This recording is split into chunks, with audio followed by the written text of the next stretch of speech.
सास को हुआ अपनी भूल का एहसास। राधा जी एक मध्यम वर्गीय परिवार की मुखिया थीं। वे अपने बेटे शुभम और बहू मनीषा के साथ रहती थीं। एक बेटी सीमा थी जो कि शादी के बाद अमेरिका में बस गई थी। राधा जी के पति की मृत्यु बहुत पहले हो चुकी थी। शुभम और मनीषा की शादी को 5 साल हो गए थे, लेकिन अब तक उनकी कोई संतान नहीं थी। राधा जी की बहू मनीषा भी जॉब करती थी, जो कि राधा जी को बिल्कुल नहीं सुहाता था। वे जल्द से जल्द दादी बनना चाहती थी, लेकिन मनीषा और शुभम यह अच्छी तरह जानते थे कि अभी मनीषा का जॉब करना कितना ज़रूरी था। राधा जी अपने बेटे शुभम से इस बारे में बात करती तो शुभम किसी न किसी बहाने से टाल देता था। इसलिए वे मनीषा को ही परेशान करने के बहाने ढूंढती रहती थी ताकि वह अपनी जॉब छोड़ दे। और अभी कोरोना काल में तो मानो उनके मन की मुराद पूरी हो गई थी। हालांकि वो दिल की बुरी नहीं थी, लेकिन पोते की चाह में न चाहते हुए भी ऐसा कर जाती थी। अपनी हम उम्र सहेलियों को दादी बनते देखकर उनका मन भी दुखी हो जाता था। उस दिन भी घर में ऐसा ही कुछ हुआ। ऑफिस के काम की वजह से मनीषा देर तक सोती रही और राधा जी को अच्छा खासा मौका मिल गया। ये क्या बहू, अभी तक सो रही हो? पता है सुबह के 10 बज गए हैं।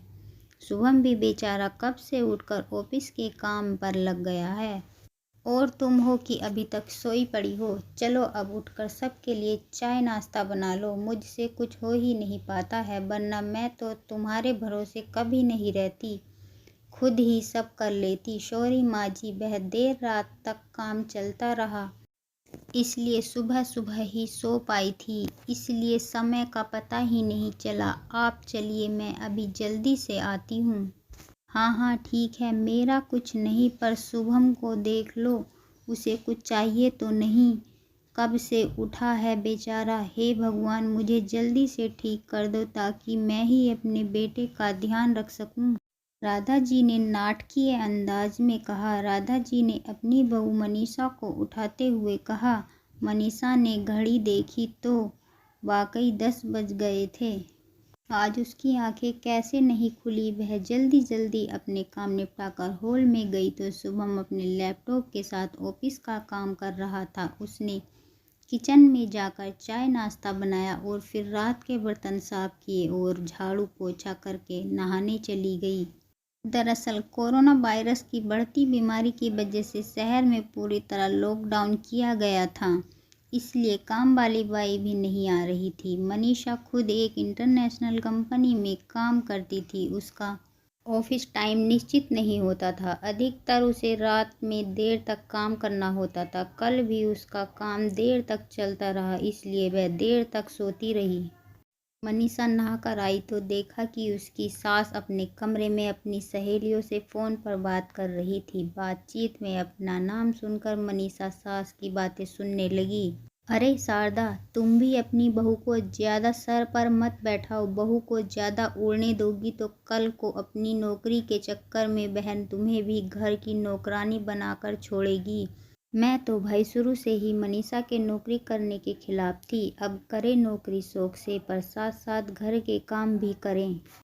मैं तो बदन दर्द का बहाना कर कर बैठ जाती हूँ, नहीं तो सारा काम का बोझ मेरे सर पर आ गिरता। मैं कोई मुफ्त की नौकरानी थोड़ा ही हूँ। मैं तो कहती हूँ तुम भी यही किया करो। सास की बात सुनकर मनीषा की आंखों में आंसू आ गए। वह जिस सास को बीमार समझकर उनकी दिन रात सेवा करती है, उन्हें एक गिलास तक उठाने नहीं देती। सारा दिन घर का और रात को ऑफिस का काम करके थकन से चूर होकर भी उफ नहीं करती, उसका यह फल मिला है उसे। माना वो मेरी नौकरी के खिलाफ है, मगर यदि घर की किस्त नहीं होती तो वह कभी भी नौकरी नहीं करती। शुभम का बोझ कम करने के लिए तो वह नौकरी कर रही थी। खैर, अभी के मुश्किल समय में वह सास से किसी बात पर बहस नहीं करना चाहती थी जिससे घर का माहौल खराब हो, इसलिए वह उनकी बातों को नज़रअंदाज करके चली गई। लेकिन उसकी नज़रों में राधा जी की इज्जत ज़रूर कम हो गई थी। दूसरे दिन सुबह सुबह राधा जी की बेटी सीमा का अमेरिका से फ़ोन आ गया। सीमा की सास उसके पास अमेरिका आई हुई थी। आदत के अनुसार राधा जी ने जैसे ही सीमा की सास की बुराई करनी चाही, वैसे ही सीमा ने उन्हें डपट दिया। माँ, आप बिल्कुल भी माँ जी के बारे में अनाप शनाप नहीं बोलोगी। पता है आपके चक्कर में आकर मैंने उनके साथ कितना बुरा व्यवहार किया था, लेकिन आज मुझे उनकी कीमत पता चल गई है। तुम तो उनके यहाँ पर आने के कितने खिलाफ थी, मगर आज अगर वे यहाँ नहीं होती ना माँ, तो न जाने हमारा क्या हाल होता।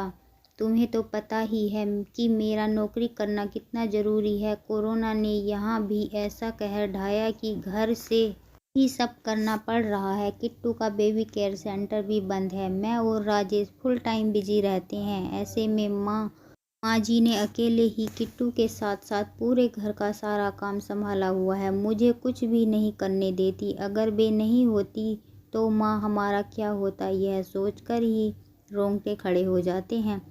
सच में माँ, वे कोई साधारण महिला नहीं है, बल्कि मेरे लिए तो देवी के समान है। मेरे इतना अपमान करने के बावजूद। और सीमा रोने लगी। उसने फ़ोन काट दिया। सीमा की बात सुनकर राधा जी की आंखें भर आईं।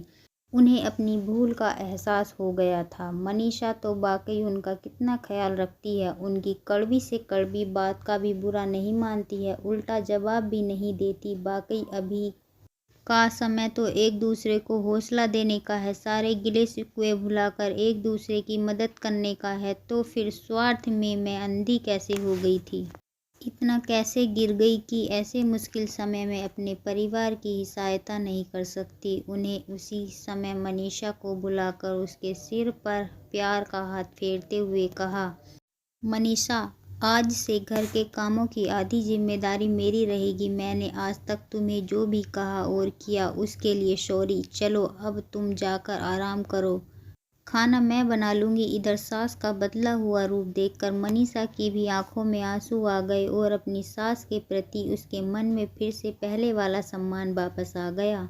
शायद हमारे जीवन में मुश्किल समय आता ही इसलिए है कि हमें एक दूसरे की अहमियत का पता चले। अपनी गलतियों का एहसास होने और आगे बढ़कर माफ़ी मांगने से वाकई इंसान छोटा नहीं बल्कि बहुत बड़ा हो जाता है, राधा जी की तरह।